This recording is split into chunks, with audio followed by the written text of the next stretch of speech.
Good afternoon, everyone, and welcome to IBMF's VetNet session with Six Sigma Greenbelt. My name is Ashley Squires, and I'm the manager of Alumni Services for the Institute for Veterans and Military Families at Syracuse University.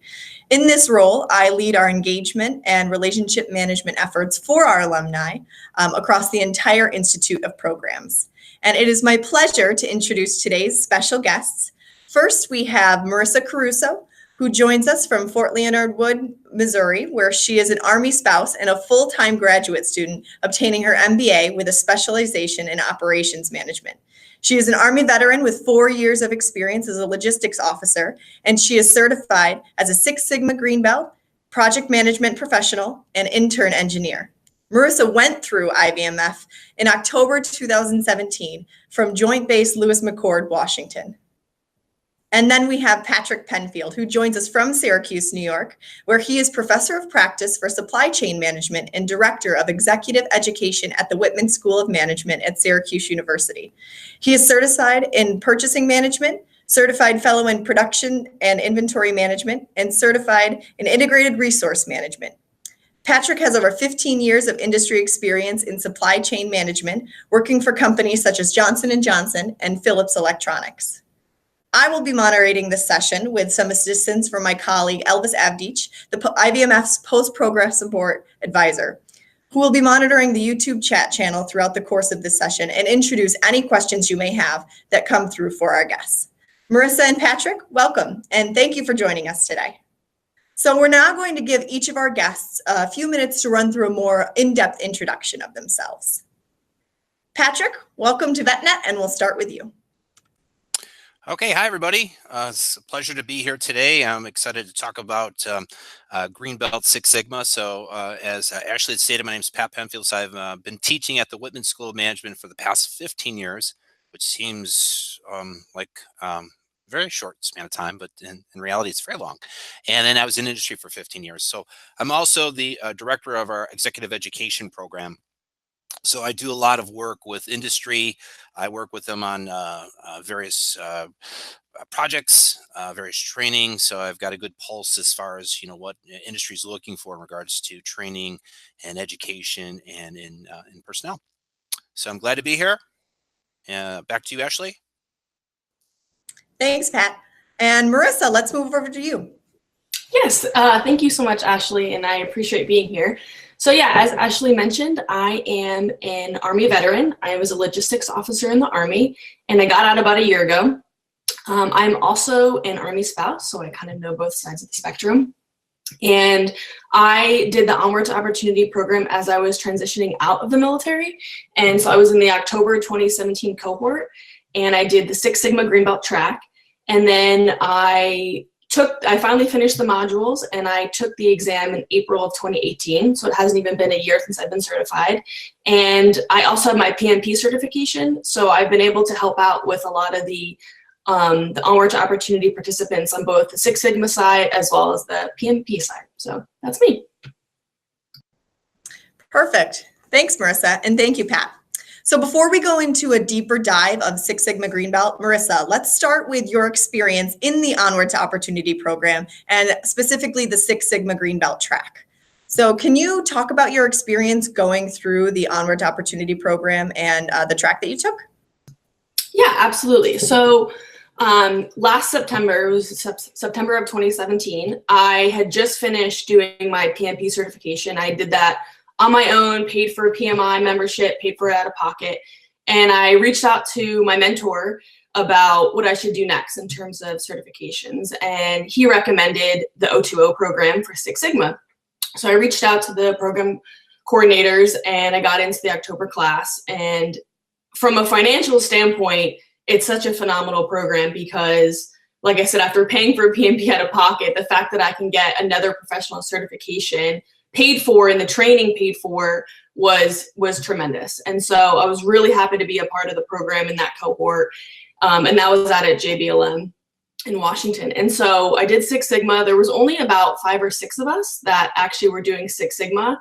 And I'm not even sure if they even ended up taking the exam, but I finished the modules in about January and I finally took the exam in April. And so it was difficult because trying to teach yourself statistics and math kind of, but I really enjoyed the material, and I think it really helped me decide for my future of what I wanted to do. So I had a great experience, and like I said, financially, it's a great opportunity, and the professional career advice I got throughout that program was great. So I highly recommend it. I had a really great experience. Thanks, Marissa. Next question. How has this certification helped you in your career? Yeah, so I did end up doing grad school full time. And so, but when I was transitioning out of the military and I didn't know what route I wanted to go, I did do a lot of interviews and networking events. And what I found, which was so interesting, is that a lot of employers were really interested in this certification in this type of industry in terms of Six Sigma. And at that point, I wasn't even certified yet. I was just studying for it. And so it really showed me that I feel like a lot of employers are looking for this skill set. And I know it'll help me in my future when I do look for employment. And like I said, it also helped me decide what graduate program I wanted to do because I enjoyed the material so much. So, and I know Patrick will talk a lot more about that, but I was really surprised about how much employers really valued this skill set. Thanks. And Marissa and Pat, it looks like that everyone's only seeing my face currently.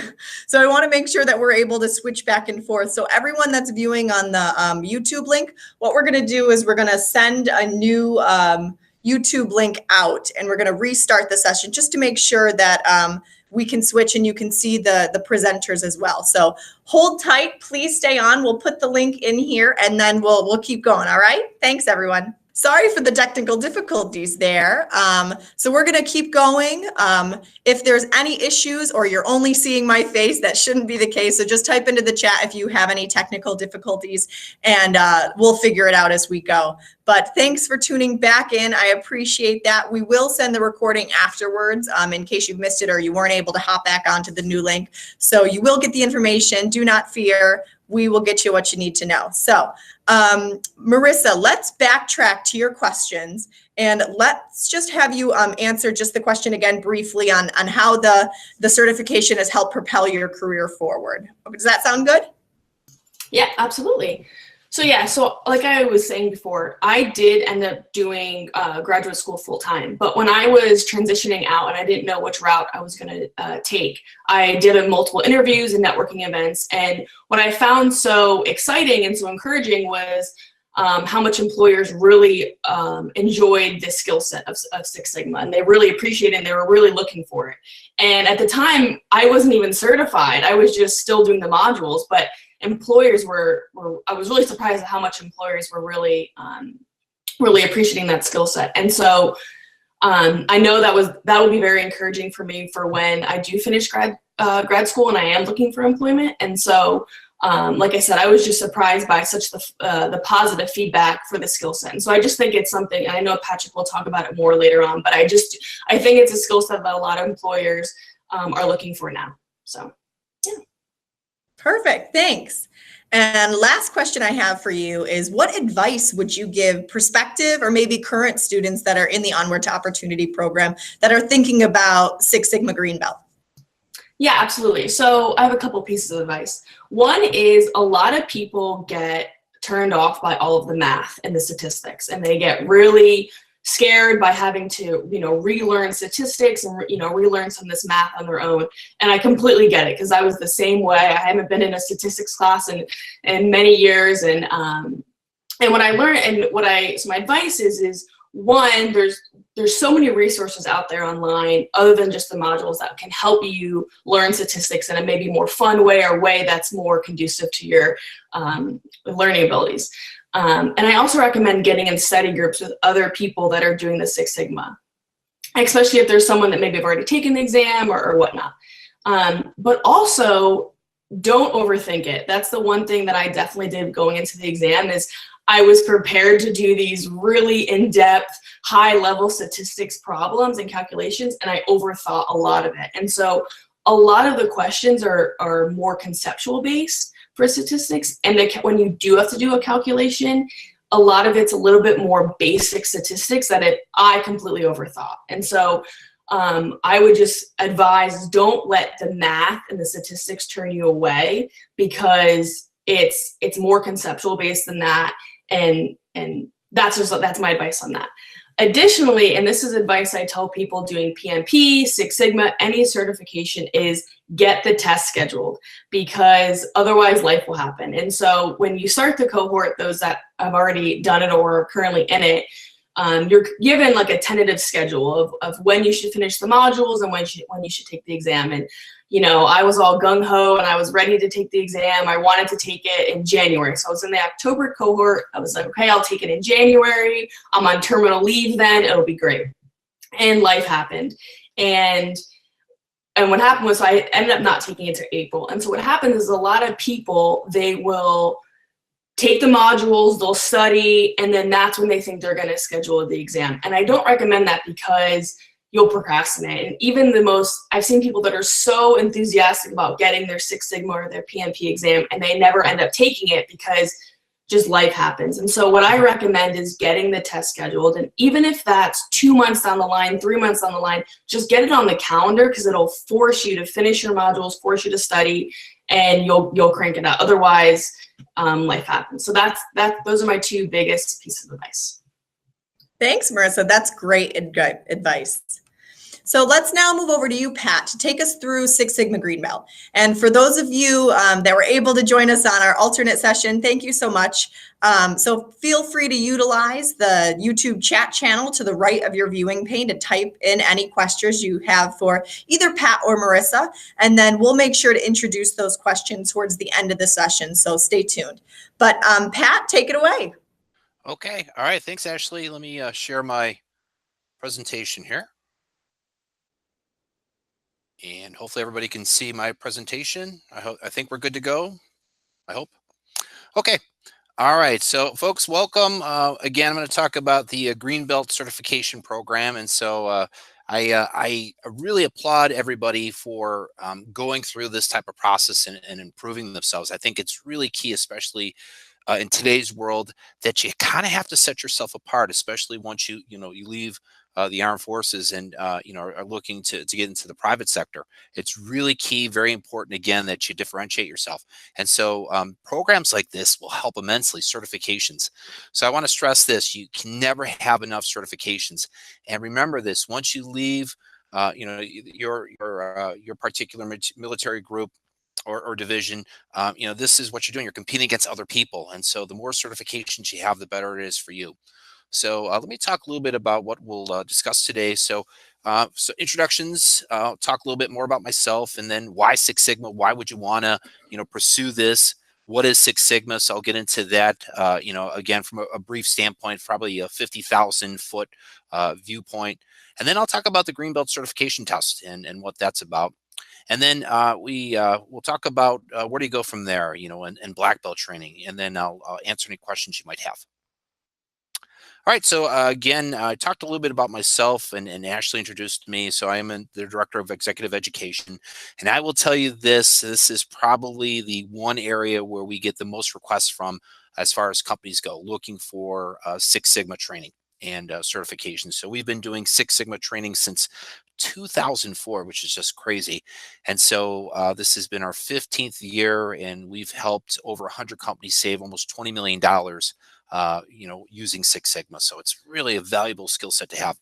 So I do teach at the Whitman School. I teach various supply chain management classes.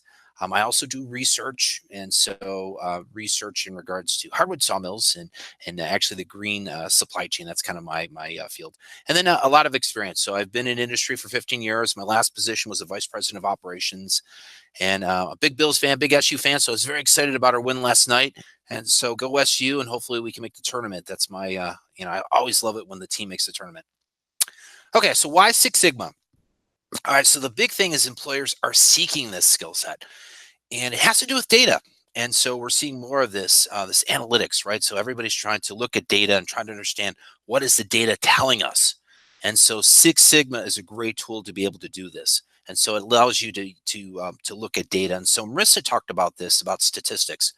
I want to talk a little bit about this, in the past, and I'd say maybe 15, 20 years ago when I was working on my undergraduate and graduate degrees, we actually had to do a lot of our own crunching. And thankfully, I can tell you this, there's a lot of good software out there that does a lot of that stuff for you, but you still have to be able to interpret data, and that's really important and very key. So where we see Six Sigma being used for a lot of companies is resolving quality issues. And so quality issues are very important. And again, we always want to have the best quality. And if you have the best quality, that means hopefully we'll get more sales. The other thing, it allows us to reduce costs. And I'll talk about that in a couple minutes. One of the things I did want to show you is on, if you can see on my slide, on the other half of the slide, there are 17,931 jobs right now looking for folks that have some type of Six Sigma experience. So the demand is there. The more Six Sigma experience you get, the better it is for you. And I think that allow you to hopefully be able to find other jobs or very well-paying jobs. And these Six Sigma jobs usually do pay very well. All right, so let's talk about quality. And so this is, again, I think what a lot of companies struggle with. And not only companies, but organizations. Maybe the organizations you work for, you see this, right? So we've got cost of control and cost of failure of control. So cost of control is our prevention and appraisal costs, and cost of failure is our internal and external failure costs. So let me talk a little bit about these four areas. So prevention costs would be where we try to put in place ways where we can't make any mistakes. So mistake proofing is a concept that a lot of companies are employing these days. And that's, believe it or not, that's really where we want to spend most of our money in improving that is mistake proofing. I'll talk more about that later on. Appraisal costs is inspection. So any type of inspection you do is not free and it costs money. And so, ideally we want to, stop doing that because it's non-value added. And then we've got our cost of failure. And so internal failure is where we have a mistake that happens that we catch. So a lot of times you'll see this with companies where maybe they're producing a good and they have testing and fails a test. Now we got to rework it, and it costs money to rework. And then lastly is the external failure cost. So external failure cost basically means where a customer actually has our product in their hands and it doesn't work. And they're very upset, and then we've got to get it back, replace it in a very expensive situation. And believe it or not, of these four, external failure costs is the most expensive aspect of our cost of quality. All right, so next I'm going to talk about Six Sigma. So I talked about external failures, and again, this is what companies want to avoid. They want to avoid those internal failures also. And so what we see companies doing nowadays is actually using tools to be able to improve their processes. So continuous improvement, and that's probably something you've heard about in your organizations. It's very big in industry. And so what I usually tell people is you want to use the right tool, continuous improvement tool, for the right situation. Six Sigma is a continuous improvement tool. And I always tell people this, you want to use Six Sigma if you've got a lot of numbers. If you've got a lot of numbers, it's a great tool to employ. So some people believe you should just use all straight, you should use Six Sigma for all of your continuous improvement processes. I don't really believe it. I believe there's other tools that can actually help and do a better job. But I think Six Sigma is great from a number standpoint. If you have numbers, it's the best tool. All right, so let me talk a little bit about this and talk about why Six Sigma came about. So a couple of quotes: only the strong survive, or is it not the strongest of the species that survive or the most intelligent, but the one most responsive to change? And that's really kind of key, especially in industry these days, is making sure that you're able to change with the times. Because if you don't change, you won't be in business long. So question I have for you is this: is 99% good? Well, it might be good for a test, right? So let's say you're taking a test with me at Syracuse University and you got a 99. That's outstanding. That would be just unbelievable, right? That's a great thing. But if you look at 99% in other things, it may not be. It actually may be very poor. So look at it. If you were the U.S. Post Office, you would lose 20,000 articles of mail per hour, which would be horrible. Think about this: water, 15 minutes of unsafe drinking water, 99% accurate. 5,000 incorrect surgical operations per week. If we had those numbers, it would be ridiculous. We wouldn't want to have a surgery. 2 short or long landings at major airports each day. That would be, again, horrific. 200,000 wrong drug prescriptions. No electricity for almost 7 hours each month. So you can see here clearly that 99% is not good enough anymore. So here are some measurements, and this is kind of what Marissa was talking about, some of the statistics, right?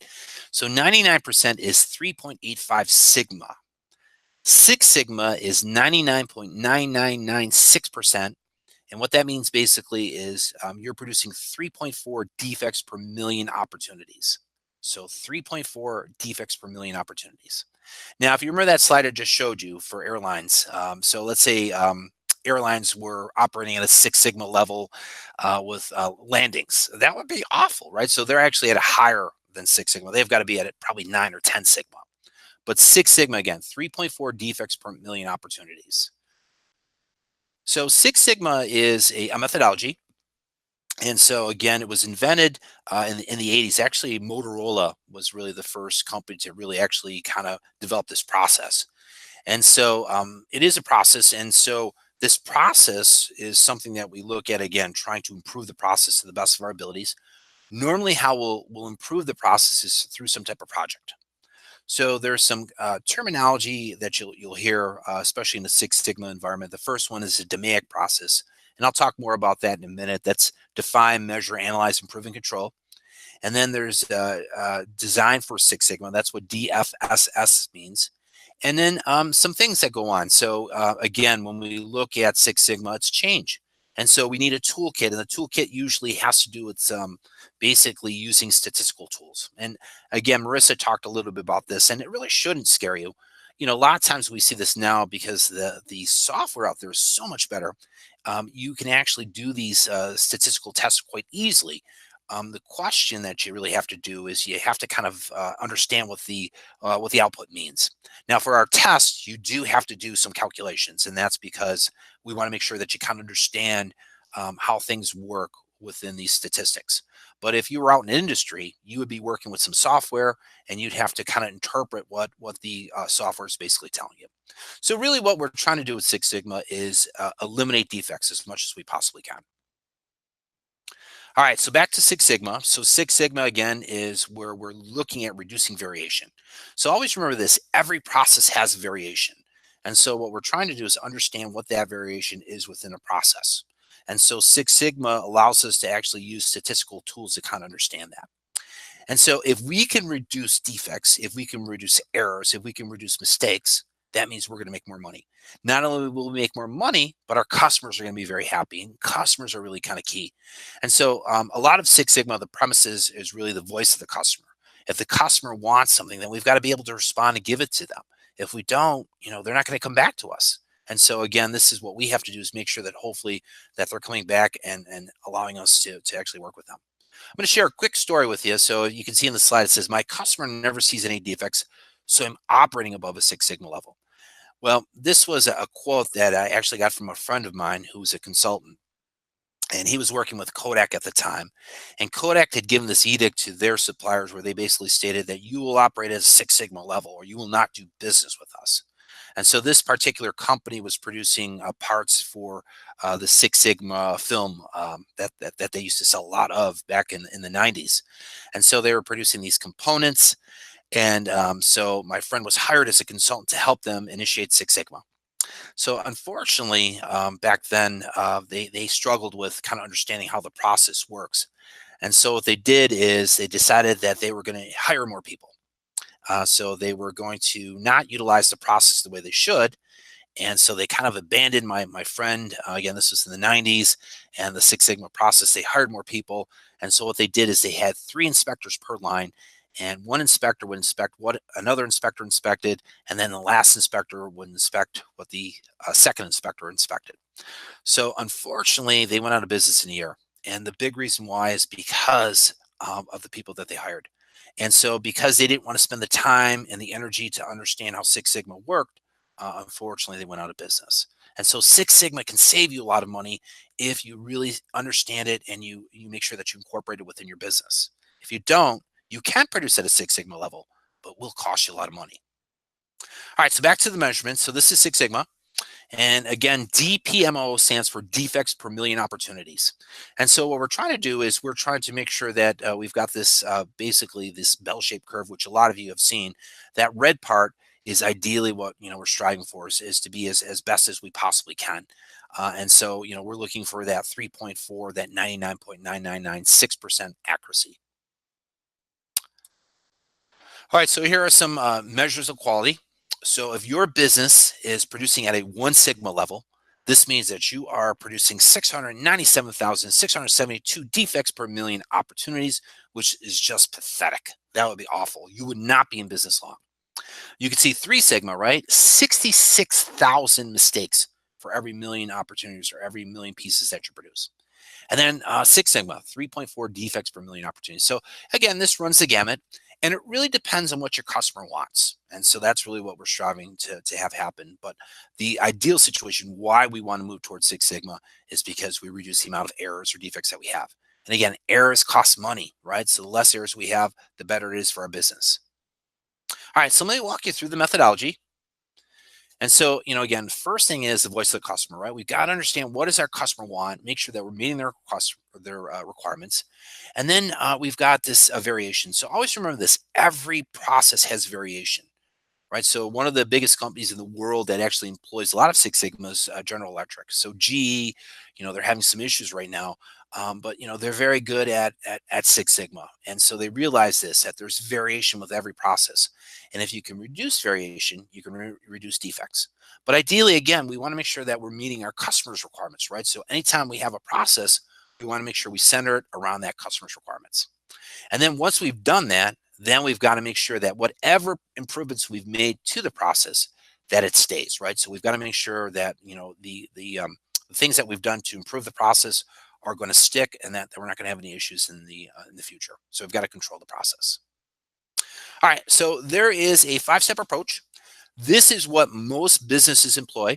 I will tell you this, sometimes you'll see this. I run into this sometimes where a consultant may have added another step, but this is what everybody, ASQ, Syracuse University, this is what the process approach that we use. So again, it's a 5-step approach. So let me walk you through the steps and then have you kind of understand how this works. So when you're using Six Sigma, a lot of times you're looking at a problem or an issue that's going on within your business. And again, it could be defects. It could be in the service organization where you're missing calls, or maybe people are upset. So we got to have some type of project. And so maybe our boss comes to us and says, "Hey, look, we have an issue here where we're producing 10,000 mistakes every day. We need to fix that," right? So we'd have to define that, scope it out. So this is kind of where you're using some of your project management methodology. So we go through, define it, come up with our scope statement, determine what it is that we're trying to fix. And then once we've done that, we can go through and we would measure the process. Okay, measure what's going on within our actual process. And so we would use some statistical tools, and I'll show you that in a minute with some of the things that we would use. And then after we've done our measurements, then we'd go through and analyze, what exactly is happening within the process. And once we've done our analysis, then we'd go through and design ways to improve the process. And again, we're using all this statistics to actually help us do this. And once we've come up with our improvement ideas, we put it into the process, and then we control it. And once we control it, the goal is to make sure that we don't have those mistakes ever happen again. All right, these are the Six Sigma key tools. So Marissa talked a little bit about this. It looks a little daunting, but it really isn't. This is some of the tools that you would use in the different parts of your of the DMAIC phases, right? So the define one is pretty simple. It's not too bad. Once we start measuring, then we're going to use some statistics. Again, a lot of this stuff is where you're trying to interpret things. Again, thank goodness we have software that allows us to do a lot of this stuff for us. But you still have to kind of understand what the software means, and what's the output it's giving you. So again, these are the different things that we would incorporate. So in the define phase, the measure phase, the analyze phase, the improve phase, and the control phase, these are some of the tools that we would incorporate. So in the courses that you're going to be taking, you'll be going through a lot of this stuff, and it'll talk about some of these different tools and how they're used. All right, so that was the 50,000 overview of Six Sigma. And again, once you get through the coursework, you'll see there's a lot more to it. There's a lot more specifics. Unfortunately, we only have so much time, so I can't get into all the details. But the Green Belt certification test, again, you have to take the required Skillsoft Six Sigma courses, right? So at the at IVMF, they'll walk you through that. They'll give you the once you've gone through that, then I guess you have to get approval from your advisor. And the test itself is offered once a month. So like Marissa said, what you'd probably want to do is set this up so that way you've got something scheduled on the books, right? And that you've got approval from your advisor. And so there's 100 questions based off the Skillsoft courses. So the 100 questions, like Marissa stated, we can only ask you so much, right? Because you only have so much time. So you've got roughly 2 hours. Is it? I believe it's 2 hours to take the test. And so, again, we're going to ask you questions on SBC, t-values, and ANOVAs, designs of experiments. Again, some simple things that you'll learn through your coursework. And then definitions, right? Make sure you understand what the definition for lean or Kaizen or problem-solving tools. And so, if you know those things, that actually will help you when you're actually taking the test. These are the Six Sigma certification structures. So we get this question a lot also. So your yellow belts, and a yellow belt is somebody that is aware of Six Sigma principles, right? So a green belt, and this is the certification test for that, is somebody who's using analytical tools, understands DMAIC, again, focuses on lean principles. Then from green belt, there is the black belt. So the black belt is a full-time project leader. So that particular person has gone through the coursework, has probably done a project, and is going to get certified. And we can actually certify you through at Syracuse University, and I'll talk about that in a minute. And then lastly is the master black belt. So a master black belt is somebody who has received their Six Sigma certification and has actually worked with black belts for about 2 years. So a lot of times, you need a master black belt to help you with your projects. So at Syracuse University, in our program, we actually have a master black belt also. And in our black belt program, she works with various people that are aspiring to get their black belt degrees.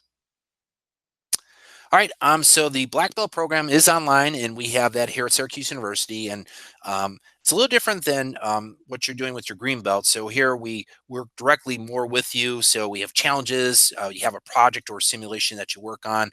It's 4 to 6 months. It is $4,000. We do have a discount for IVMF for $3,500. And so I'd be happy to talk to you about this. But the whole gist of today's program is to talk about the green belt certification. So I just wanted to let you know that this is something that is available.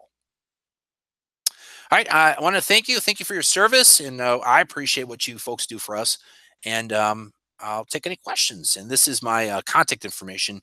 You feel free to reach out to me. Just give me 24 hours to respond, and I'd be happy to answer any questions you might have. Yes. Thanks, Pat. And I will make sure to distribute the contact information as well as a recording of this session to everyone who RSVP'd to the Eventbrite link. So you'll have that in your emails, hopefully by the end of today. So thanks again for all that information, Pat. I do have a few additional questions before we open it up to the live Q&A that may be beneficial to viewers before we transition. So the first one I have for you, Pat, is a number of students look into Six Sigma or the PMP course through Onward to Opportunity. Can you briefly explain the difference between the two certifications? Oh, sure, absolutely. So, yeah, they're definitely two different things, right? So PMP through the Project Management Institute has to do with the project management process. So the project management process is initiating, planning, executing, controlling, closing out. So you're basically kind of learning the methodology behind how you run a project. Six Sigma is where we're actually looking at a problem and then trying to come up with a solution to that particular situation using the Six Sigma tools, the DMAIC process, and then, being able to statistically understand and analyze and come up with a solution to fix our problem. So I would probably, in a nutshell, PMP or project management really is kind of looking at the process, while Six Sigma is looking at really trying to resolve any problems or situations that you have. Thank you. The next question I have for you is in your presentation, I think towards the beginning, you highlighted more than 17,000 Six Sigma jobs on Indeed. But can you explain in a little more detail the career paths and industries that are open to those who are certified in Six Sigma Green Belt? Yeah, I think Marissa kind of talked about this also, that it's really a skill set a lot of employers are looking for these days. And so I'm seeing more of this, and it's more to do with data, right? It's trying to understand what's the data telling us, right? So we have problems within our organization. We also have a huge amounts of data that we have, but we don't know what to do with it, right? And so having this Greenbelt certification, this test basically means that you have an understanding of how to use these statistical tools to kind of understand how to improve processes. So jobs that we would see in industry would be process improvement specialists, consultants, supply chain management personnel. There's a ton of different jobs out there where you're actually using some of these tools within your current process. I will tell you this, at Whitman in our black belt program, we see all different disciplines and different people with different job functions looking to kind of understand how Six Sigma works so they can utilize that skill set in whatever job or discipline that they're in.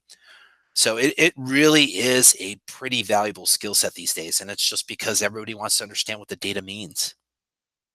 Perfect. Thanks so much. And the last question I have for you before we open it up to the Q&A section is really, what advice would you give a veteran, service member, or military spouse who just graduated with their certification in Six Sigma Green Belt? Yeah, that's a great question. I think, part of it is making sure that you're utilizing the tools also, right? So you don't forget. So, that's the danger when you get certifications, right? Is, we learn something and then, it's like anything, as we get older, it gets harder for us to retain things, right? So what I would suggest is that if you can try to utilize that skill set as much as you possibly can. So Marissa, thankfully, she's going after a master's degree. So she's utilizing a lot of those tools, a lot of those statistical tools, and probably some of her classes and courses. So, that's really kind of key, is, again, trying to utilize these tools as much as you possibly can.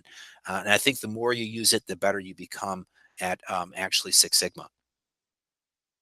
Great. Thanks so much. And valuable information from both of you today. So now what we're going to do is move over to our live Q&A from all of the viewers. So if you have any questions, while we're answering these, we'll get through as many as we can in the next 10, 15 minutes.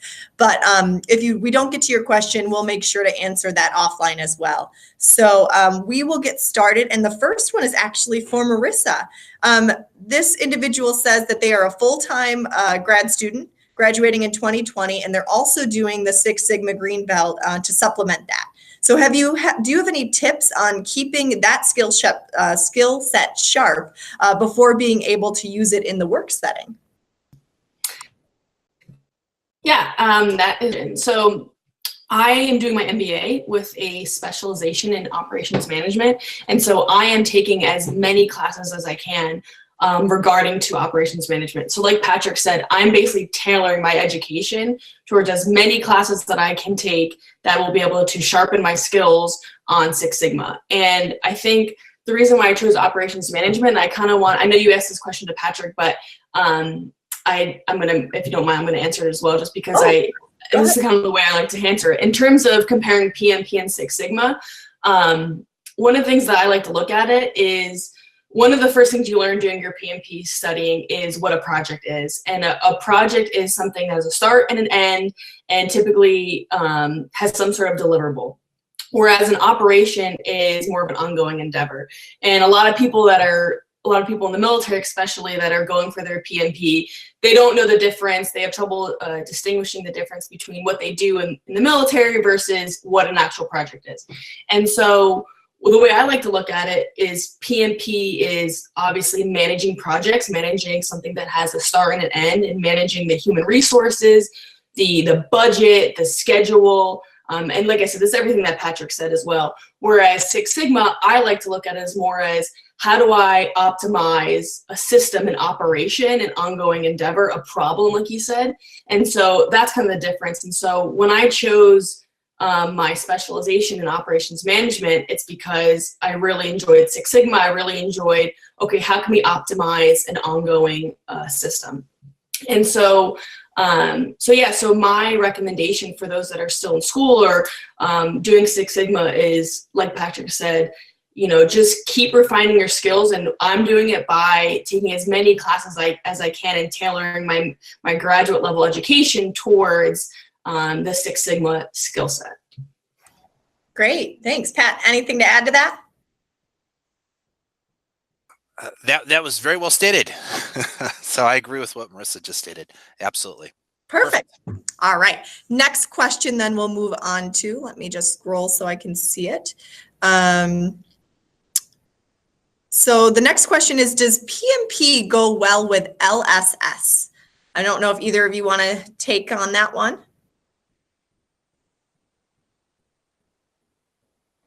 And any of these that we don't get to today, if we're not sure, we don't want to answer it right now, we can provide contact information and make sure to answer that offline as well. Yeah, I think it's perfect. It's a great match. I mean, if you could do both, that's awesome. And it is because, anytime you're using Lean Six Sigma, you're running a project, right? And so it's really good to have that project management, skill set, because, it's so important to kind of, again, make sure that you're using the right tools, but again, that you're actually, moving the project along. And if you've got good project management skill set, it helps amazingly. So yeah, highly recommend it. I think it's a great fit. I don't know if Marissa wants to add anything to that. Yeah, no, I definitely agree. Like I said, they're different, but they definitely go hand in hand, and they're definitely two skill sets that employers are really looking for. Perfect. Thank you both.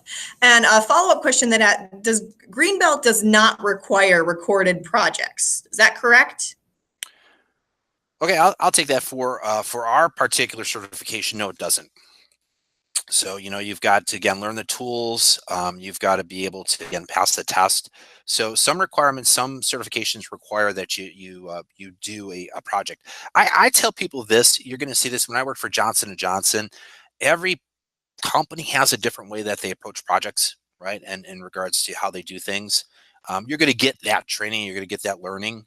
In our Black Belt program, we actually run you through a project. We help you with a project, or you go through a simulation. So, it depends on the organization. Great, thank you. The next question is actually from one of our IVMF advisors, Allison Roth. She says, what is your recommendation for participants who are preparing for the Six Sigma Green Belt exam? Are there any suggested resources or tools to study in addition to the Skillsoft platform?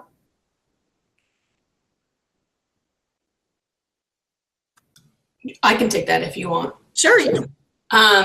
So yeah, I don't have any specific resources in mind. I used a lot of, I think there's a website called Math is Fun. I use a lot of YouTube videos to help me, as well as the modules. And I also, like I said, I know I mentioned this earlier, but getting in a study group. And one of the ways, because I've been to study groups before, and kind of everyone shows up and no one knows what's kind of going on. And so what I recommend, not only doing a study group but assigning people to lead different weeks or different topics, so that, because if you're forced to have to teach someone the material, it's going to help you learn it better. So that's something I really recommend. And yeah, like I said, there's no specific resources online that I can think of, but just kind of using different resources online. There's plenty of places online that can help you. I don't have anything specific, but I definitely recommend the study group. That's something I can definitely highly recommend. Thanks, Marissa. And one thing that I'll just throw out there that I can recommend to all IVMF alumni, so no matter if you went through the Onward to Opportunity program and any of the certification tracks, or if you're went through one of our Arsenal entrepreneurship programs, is that we have a partnership with LinkedIn Learning, and all IVMF alumni receive free access to LinkedIn Learning. So there's a lot of educational videos and courses on there through industry experts. And I think that's another great tool, no matter what track you're going through, to just get a little bit more study and prep before you either take the certification, or maybe to sharpen your tools after you've continued the certification. So definitely look to reach out to IVMF if you are a graduate from one of our programs. And you can email us at ivmfalumni@syr.edu, and we'll get you set up with that free LinkedIn Learning access as well. So moving on to the next question. Pat, I think this one is for you, as it states, how long is the online Black Belt certification course within Syracuse University? Okay, great question. So 4 to 6 months, that's usually what we tell people. So it's self-paced. And the other thing is, we actually have a master black belt that works with you. So let's say you're working on, and this is, we always tell people this, is that, there's investment for your training. And so if your organization's investing in you, it's always nice if you can give back through some type of project. And so we require that of the black belt program. So if you can't get a project, then we have a simulation. The simulation basically replicates what a project would be. And so we have all the data, and then we make you go through that. And that way, it's something that, again, you can learn and hopefully be able to transfer to another opportunity, another job. Great, thanks. We have a few more questions coming in. I love the active engagement here. So the next question we have is, oops, I just lost it.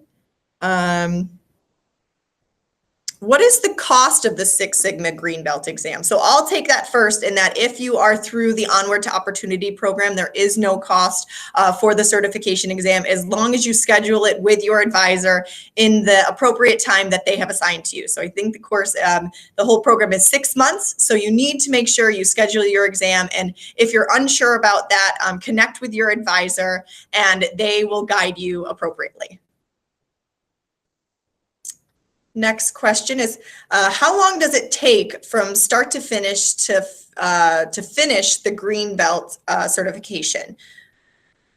So I can start with that one, in that it is a 6-month timeline to take the coursework, and you don't have to take your exam and within that 6 months, but you do have to have it scheduled within that time frame with your advisor. So again, any questions related to the exam or timeline, please make sure to reach out to your advisor. If you aren't in our programs yet, you can reach out to our enrollment team and they can give you all the information you need to know. But definitely reach out to us here at IVMF and we can walk you through and make sure you have all the deadlines that you need.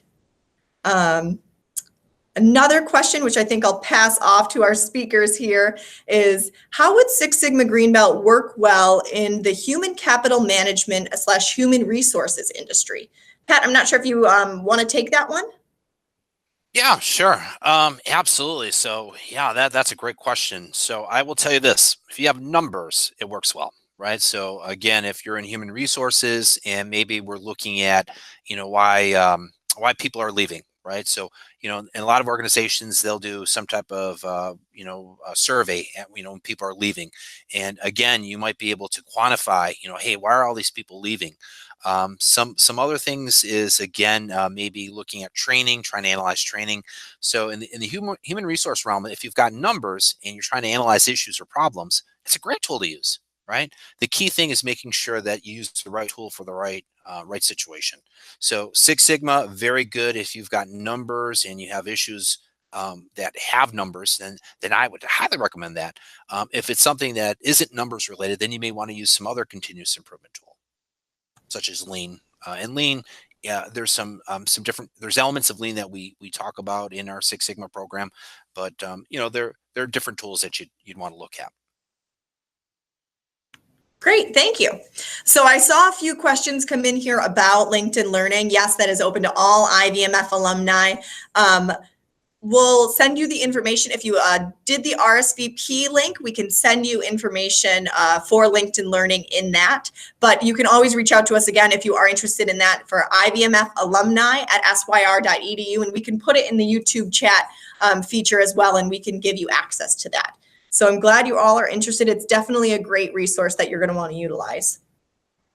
I see only a few more questions in, so we'll answer those briefly before we end the session today.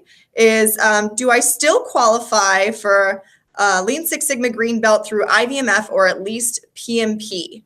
So I know we have the Six Sigma Green Belt certification and the PMP certification. Pat, do you have any more information about the Lean Six Sigma or anything you want to add to that? I would think the Lean. Oops, sorry about that. Yeah, from we've got the program through you folks. So it's just a question of what you want to pursue, right? So I would suggest this is that any certification that you can prove is always good. I think you should always be looking at taking advantage of these opportunities, right? So my recommendation is again to work with IVMF and their programs, and the more certifications you get, the better it is for you. So again, depending on your particular situation and how much time you have, the more certifications you can get, the better. So again, PMP, Lean Six Sigma, it depends on what you're doing. And so I think if you can learn and use, that's always the best avenue, right? Is again, try to incorporate all the different things that you're doing, from a training standpoint is always the best way to learn. Perfect, thank you. And just to add on to that briefly is that throughout your time in your Onward to Opportunity program, while you're, connecting with your advisor to make sure that you're finishing your first course and that you're signing up for your certification exam, is that you can use the Skillsoft platform after you finish your first course to take other courses in the in the Skillsoft platform. So say you started with Six Sigma Green Belt and then you finished that, you scheduled your certification early, like Marissa said, and then you still had time in the program. You can take the project management coursework or vice versa. We've heard today that both of those go very well together. So, it's really taking advantage of what you have the time to take advantage of and what you're really interested in.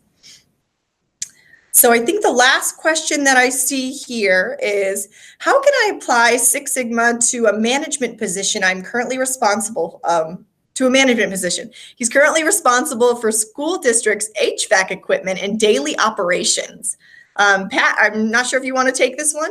Yeah, sure. I'll take that. We actually did one with a Six Sigma project. This was interesting with a school system locally, and the issue was with busing. And so the problem was is that they had buses coming into the neighborhoods, and there were 3 or 4 buses when one bus would have been sufficient for the kids in the neighborhood at the time, right? So a lot of it is just kind of analyzing, understanding what you have.